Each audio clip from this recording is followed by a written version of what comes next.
Thanks to Luis Rubiales, the world has been provided with one perfect image of sexual harassment. And if you think I mean it ironically, you're wrong. I mean exactly what I said. Because, you see, usually with sexual harassment, there's only two people present. There are no witnesses. So there's the word of the man, the aggressor, and the word of the victim, the woman. And neither can prove what really happened. Since the man, usually, particularly in the famous cases, are the ones with the power, they can go into the press immediately, where, lo and behold, the press is also dominated by men, and they buy his story right from the start. And his story usually has two ingredients. First, she wanted it too. Really kills me. Where does a very often not terribly attractive man, but a man in power, that's the important thing, where does he take the conviction from that any woman wants to go to bed with him any time? And not realize that it's nothing to do with his personal attractions, but with the power, the domination he represents. And two, of course, he makes her sound a slut. And there I cannot refrain from making the following comment. Even if a woman enjoys going to bed with different men as often as she meets somebody she finds attractive, of course, that gives no man the right to transgress her boundaries, to do anything to her that she didn't want in the first place. Now, something very interesting. If we look at the very few women who also have the power, does that change the situation? I can give you an example I came across not so very long ago. Katharina Witt, figure skater, world champion, Olympic champion, and a highly attractive woman then and now. And she, in a documentary on her life on German TV, since she's German, I suppose, and she tells the following story. At the height of her career, she toured the United States with this highly successful show. And at some glamorous party, she was introduced to Donald Trump, not yet the President of the United States.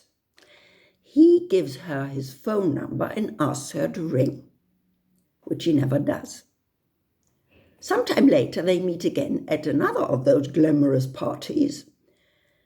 And he says to her, "You are the only woman I gave my private telephone number to who never called back."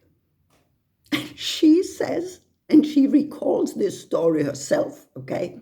And she says, well, it's about time one woman started that. I think that's really, and it shows, and that's so important, it shows that once a woman is in a position of power, which is very rare, of course, then she can act the way she wants it, go to bed or not go to bed with the man in question, whatever she chooses.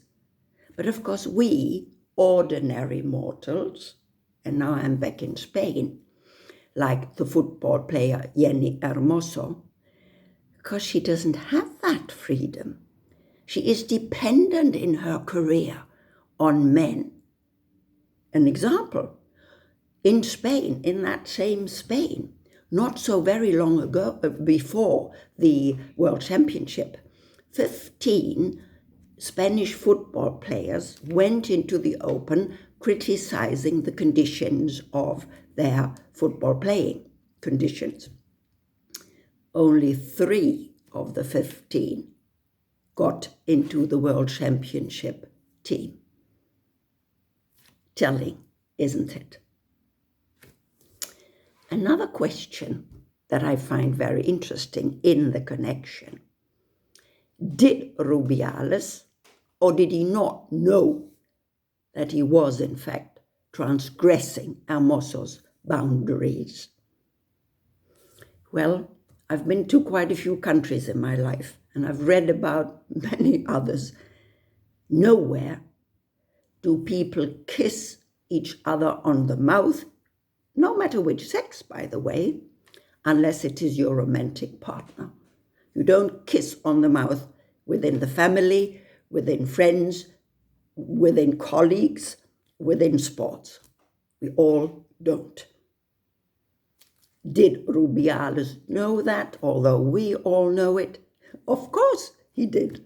He's aware of it, because that is why he absolutely had to take Hermoso's head firmly in his two hands, exactly to hinder her from turning her head away, turning her mouth away, so as not to be kissed by this not her romantic lover.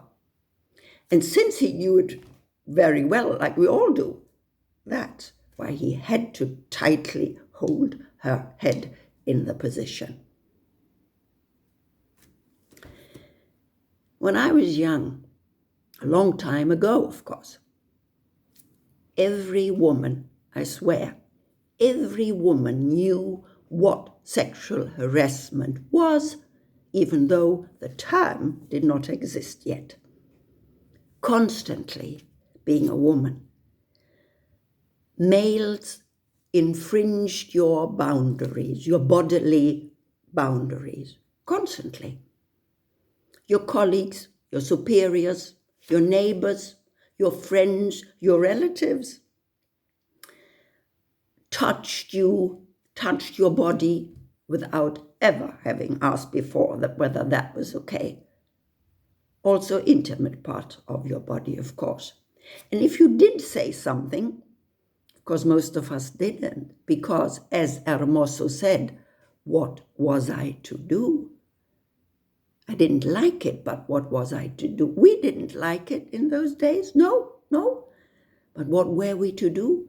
We were dependent on men in our careers, in our lives, in our getting on, in our being successful.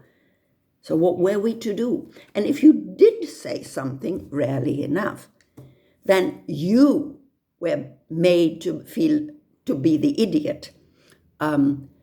You were made to feel there was something wrong with you. You were sexually tight. You were a spoiled sport of some sort. Maybe that's why most of us never said anything. I was 20 in Paris, some discotheque. A young man asked me to dance, and then very few minutes later pushes his erect penis into my belly. I push him away violently immediately. He shouts at me in no uncertain terms and leaves me standing alone on the dance floor. I felt so humiliated. Therefore, it is wonderful that for the world to see this transgression of a powerful man in sports this time. And it is wonderful for me to witness that the vast majority all around the world of the reactions are with Jenny Hermoso and against Rubiales. They now call a spade a spade. Sexual harassment is sexual harassment. And I'm glad to have lived the moment and seen the moment for this to happen. See you.